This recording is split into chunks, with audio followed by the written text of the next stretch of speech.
Ce matin, on poursuit, on vous présente la programmation de l'Orchestre symphonique du Saguenay-Lac-Saint-Jean. Et pour nous en parler, on reçoit la directrice générale, Mme Christine Boily, qui est en compagnie de sa collègue, également membre du Quatuor Alcan. Il s'agit de Laura Andriani.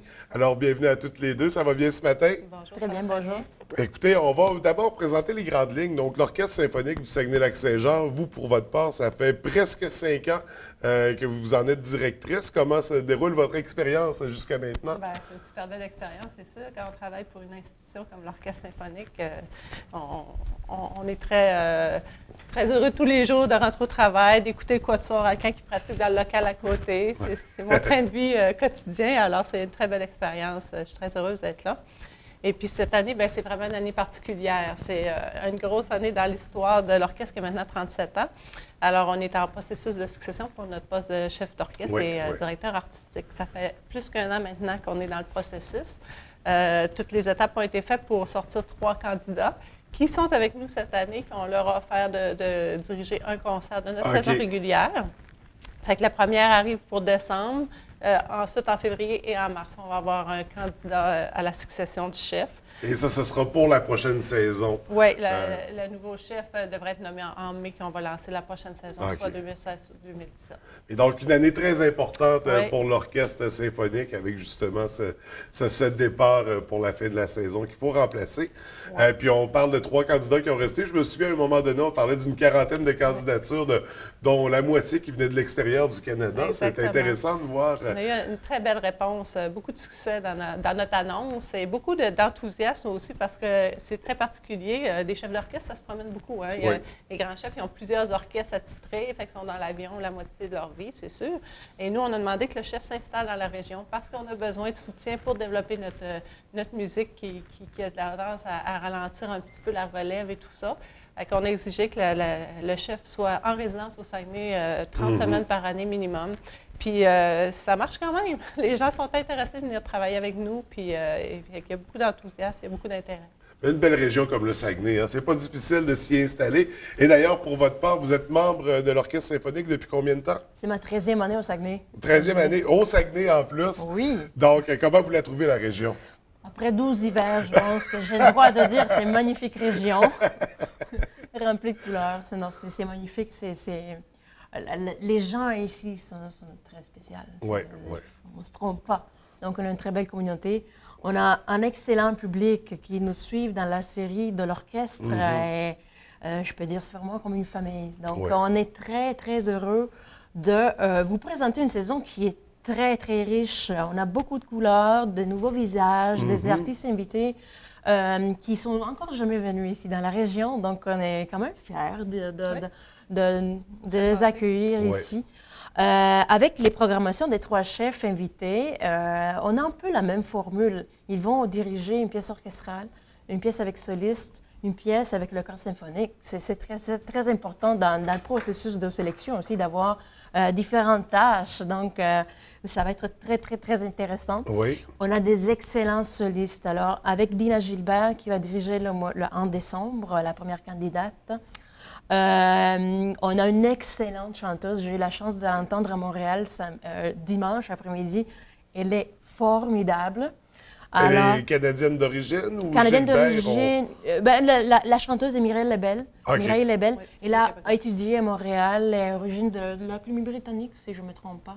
Je ne sais pas, mais présentement, elle est en Allemagne, une carrière en Allemagne, puis elle revient. Oui, comme on mentionnait, ça voyage beaucoup. Elle a une personnalité incroyable. Sur la scène, vous allez voir, elle est formidable. Alors, Dina Gilbert, tout un charisme avec une chanteuse de ce calibre, on a hâte de voir un peu le mix, le résultat, l'alchimie. En février, autre scénario totalement.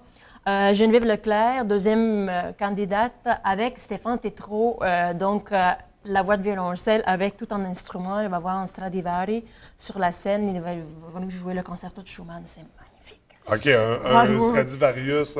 La lutherie de cet instrument, c'est un des instruments plus beaux au monde. Oui. Alors, de la voir ici au Saguenay, dans l'interprétation du concerto de Schumann, c'est juste un mix excellent. On ne demande pas plus que ça. Alors, encore là, des œuvres fantastiques au programme et perdez pas ça, c'est sûr. Manquez pas ça. Troisième candidat des chefs, c'est un homme. Alors, deux femmes et un homme quand même à la direction d'un orchestre, C'est pas rien. Oui. On n'est pas dans les statistiques, là. Non, parce que c'est ça, on est habitué aux chefs masculins. Ouais. Puis là, on voit qu'on a beaucoup de candidates Ouais. pour cette fois-ci. C'est intéressant. Voilà, c'est très intéressant. Alors, on va voir Jean-Michel Malouf qui va diriger ce concert, Les Songes de Mendelssohn. C'est un concert monographique dédié à Mendelssohn. Concerto pour violon avec la vedette de Radio-Canada de l'an passé, découverte Radio-Canada, Carson Leung. Je ne sais pas si je prononce parfaitement. C'est un jeune prodige d'Ottawa, là, sa carrière est décollée. Il est en Europe présentement. Ça va très, très bien. Magnifique interprète encore. Alors, on a des invités incroyables. C'est trois solistes qui, pour la première fois, vont être sur la scène au Saguenay. Le dernier concert, c'est le concert un peu de congé de M. Clamant. Oui, ça va être un climat très spécial. C'est la conclusion, là. C'est la fin de 36 heures de collaboration Oui. là, dans la région. Donc, ça va être un concert riche en émotions, j'imagine. Il n'y a pas de doute. Ouais. Absolument. Puis avec David Jalbert, qui est le public au Saguenay connaît très bien. C'est un excellent pianiste. Ouais.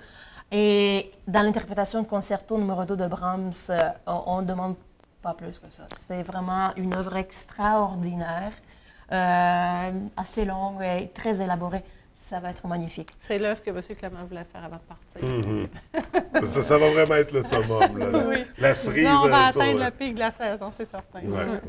On a aussi la série de musique de chambre qui est déjà commencée à la fin septembre. Oui. Va se continuer à la fin octobre avec Ilya Poletaev, encore un nouveau visage ici sur la scène, un pianiste excellent, d'origine russe, déménagé au Canada et maintenant prof à McGill. Il joue super bien. On va interpréter une œuvre très rarement jouée, le quintet de Enescu. Fin novembre, Souvenir de Florence avec des membres du Violon du Roi. Programme fantastique. Alors, Sextoire de Tchaïkovski en deuxième partie, en première partie, Ravel, en quatuor. La nouvelle année, le trio de guitare Montréal, attachez vos ceintures, c'est carte blanche à ces gars qui ont énormément d'énergie sur la scène, beaucoup de création, invention, donc c'est toujours un succès. On a bien hâte de les entendre. Oui. Beaucoup plus éclaté que le restant des concerts. Ça va être très différent. Très éclaté, très éclaté. Donc, on sort de la zone de confort, disons. Ouais. Oui, on sort de nos petits chemins. là. Mois de mars, un mélange Bach, Piazzolla, donc assez divergentes, mais c'est très intéressant le mix, quatuor à cordes, bandoneon, l'élaboration de Jonathan Goldman de ce répertoire, donc c'est un peu découverte, mais ça va être super. On ne se trompe pas. Bach, on l'aime, Piazzolla, on l'aime beaucoup. Les gens qui vont découvrir Tango au foin, là, ils vont juste avoir le goût de continuer dans ce style-là. L'exploration. Et pour terminer, en avril, le quintet de Schumann avec une artiste invitée qui va venir de la France, se rejoindre au Quatuor Alcan, dans des pages super célèbres du répertoire. Alors, on a vraiment beaucoup de couleurs sur la... Oui. Une vraie grosse programmation riche, surprenante même, avec beaucoup de styles différents. C'est très intéressant. Et du côté de Quatuor Alcan, est-ce qu'on va vous voir également prochainement? Absolument. On est très présente sur la scène. À la fin du mois, dans le quintet d'Enescu, première partie, il y a Poletaev. Deuxième partie, on va le rejoindre en quintet. Bien sûr, à la fin novembre. Et là, l'art de la fugue, Bach, Piazzolla, on sera présent sur la scène. Aussi, en avril, avec la pianiste invitée, on va jouer un quatuor la première partie, un quintet la deuxième partie. OK. Donc, inquiétez-vous pas, on est là. Bien présent. Il y a nos jeunes aussi, notre relève, là, Oui. que c'est important de souligner parce que l'Orchestre des jeunes du Saguenay-Lac-Saint-Jean font 2 concerts annuels. Ils ont plusieurs autres petites prestations, là, mais ils sont là depuis des années aussi. Concerts d'automne, concerts de printemps. C'est vraiment des concerts de qualité exceptionnels. Les jeunes se disent « Ah, c'est les jeunes », mais les jeunes sont très surprenants. Ça vaut la peine, peut-être pour l'initiation avec la famille, là, de suivre les concerts jeunesse. C'est Absolument. tout à des beaux Donc, moments. d'aller voir la relève de la région Oui. qui donne Ils sont justement l'orchestre. impressionnants. Oui, donc à surveiller dans la programmation. Au travers de tout ça, est-ce qu'il y a des activités? On sait que parfois, il y a certains ateliers qui sont offerts. Est-ce que ça se poursuit ou c'est plus en début de Ben, saison? on a fait des ateliers ateliers avec Laura, justement, de début de saison pour présenter ça Ouais. en plus que 20 minutes. Là. On est allé plus En en détail, profondeur. ouais. On va l'afficher s'il y a de quoi. Là, il y a un projet qui vient d'être confirmé, c'est avec Jazz et Blues. On est un grand OK. partenaire du Festival Jazz et Blues de Saguenay.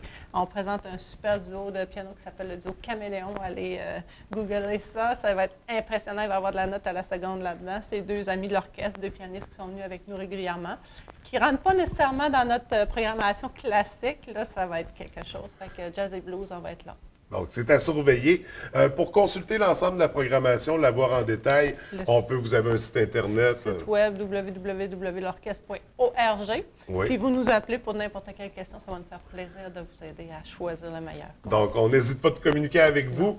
Écoutez, c'était un vrai plaisir de vous recevoir en studio. C'était très intéressant. Félicitations pour la programmation 2015-2016. On invite les gens à aller voir les nombreux spectacles qui seront offerts. Vraiment une programmation riche, intéressante, diversifiée. Écoutez, merci encore. On vous souhaite une très belle saison. Merci à vous. Merci.